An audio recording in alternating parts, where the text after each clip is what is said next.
Dear students, today we going to study the point roots of the quadratic equations in the chapter quadratic equation. Roots of a quadratic equations. What is the roots of the quadratic equations? See here, the values of variable which satisfies the equation are called roots of the equations or solution of equation. That means the value of variable which satisfies the equation, that means the two sides of the equations are equal, then this value of variable is called the solution of equations or roots of equation. So the definition of roots of the equation is the values for which both the sides of equations are equal are called the roots of equation or solution of equation. म्हणजेच एखाद्या व्हेरिएबलच्या व्हॅल्यूनं त्या इक्वेशनच्या दोन्ही बाजू जर equal होत असतील, लेफ्ट हँड साईडची जी व्हॅल्यू आहे ती जर राईट हँड साईडची व्हॅल्यू येत असेल तर ती व्हॅल्यू जी आहे व्हेरिएबलची त्याला त्या इक्वेशनचं रूट्स म्हणायचं किंवा सोल्युशन आपण म्हणतो. म्हणजेच आपण एक्झाम्पल घेऊन ठरवूया, एखादं एक एक्झाम्पल इक्वेशन घेऊया आणि त्या व्हेरिएबलच्या काही एक दोन किमती घेऊया, व्हॅल्यूज घेऊया आणि त्या व्हॅल्यूज घेतल्यानंतर तर इक्वेशनच्या दोन्ही बाजू इक्वल येत असतील तर ते त्याचं रूट्स आहे, आणि जर ते दोन्ही बाजू इक्वल येत नसतील तर ते जी व्हॅल्यू आहे ती रूट्स नसेल. आपण एक एक्झाम्पल घेऊया.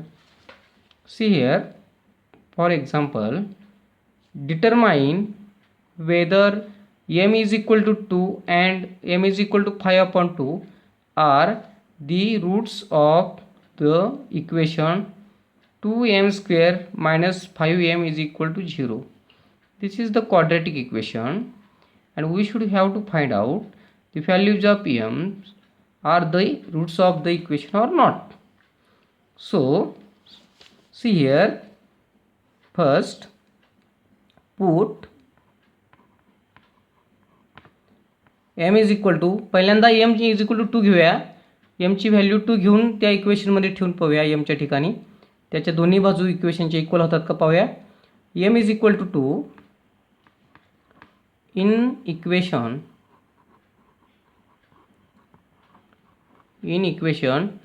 2m square minus 5m is equal to 0. Therefore, आता त्या इक्वेशनची लेफ्ट हँड साईड घ्या, 2m square left hand side minus 5m that is equal to, आता ज्या ठिकाणी m आहे त्या ठिकाणी आपण काय ठेवणार आहोत, 2 ठेवणार आहोत. मग त्याची m ची व्हॅल्यू 2 घेणार आहोत.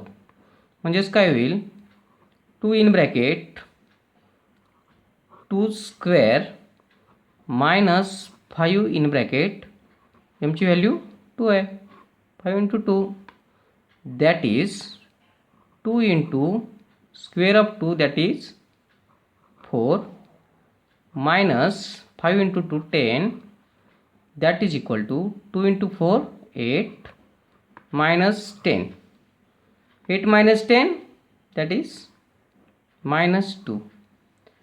आता इथं राईट हँड साईड -2 आली, पण इक्वेशनची राईट हँड साईड काय आहे, 0 आहे.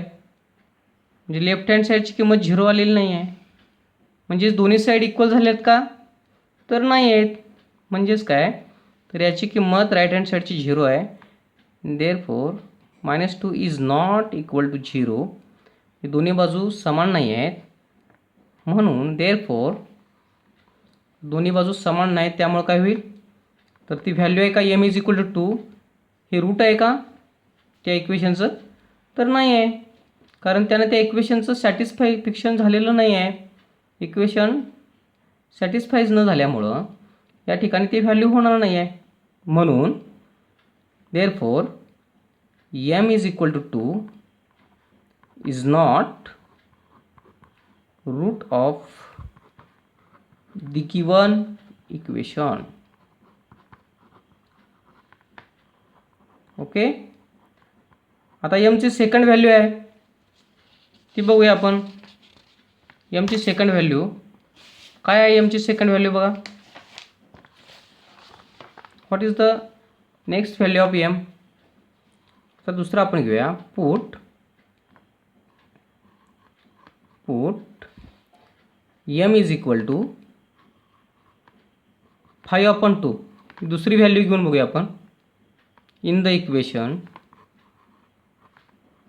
काय इक्वेशन आहे आपलं दिलेलं? 2m² minus 5m is equal to 0. त्याची लेफ्ट हँड साईड घेऊया आपण. Therefore 2m² minus 5m is equal to, आता mच्या ठिकाणी काय घ्यायचं आहे? व्हेरिएबलची किंमत किती घ्यायची आहे? 5/2 घ्यायची आहे. म्हणजेच 2 in bracket 5/2 bracket square minus 5 into what is mची व्हॅल्यू किती आहे? 5/2. That is equal to 2 into what is square of 5? 25 upon what is square of 2? 4 minus 5 into 5/2. That is equal to, इथं बघा तिरकस त्याला भाग जातो, क्रॉस मल्टिप्लिकेशन करा. 2 1 जार 2, 2 2 जार 4. What is remaining? 25/2 मायनस 5 5 जार 25/2. म्हणजे 25/2 minus 25/2. That is equal to 0. आणि आपली राईट हँड साईड किती आहे? 0 आहे. म्हणजे दोन्ही साईड्स आहेत त्या इक्वल झाल्यात. म्हणजेच काय आलं? तर ह्या mची व्हॅल्यू 5/2 त्या इक्वेशनचं समाधान झालं, सॅटिस्फॅक्शन झालं. म्हणजेच ही m इज इक्वल टू 5/2 ही जी व्हॅल्यू आहे ती व्हॅल्यू त्या इक्वेशनचं काय आहे? रूट आहे, किंवा त्या इक्वेशनचं काय आहे? सोल्युशन आहे. Therefore m is equal to 5/2 is solution of the given equation. सोल्युशनला दुसरं नाव काय? रूट्स. आपण रूट्स ऑफ द इक्वेशन म्हटलं तरी चालते. अशा पद्धतीनं आपण याच्यावरचे एक्झाम्पल्स सोडू शकतो. दिलेले व्हॅल्यूज आहेत त्याचे क्वाड्रॅटिक इक्वेशनचे रूट्स आहेत किंवा नाहीत हे आपण कसं पाहायचं हे आता आपण शिकलो. धन्यवाद.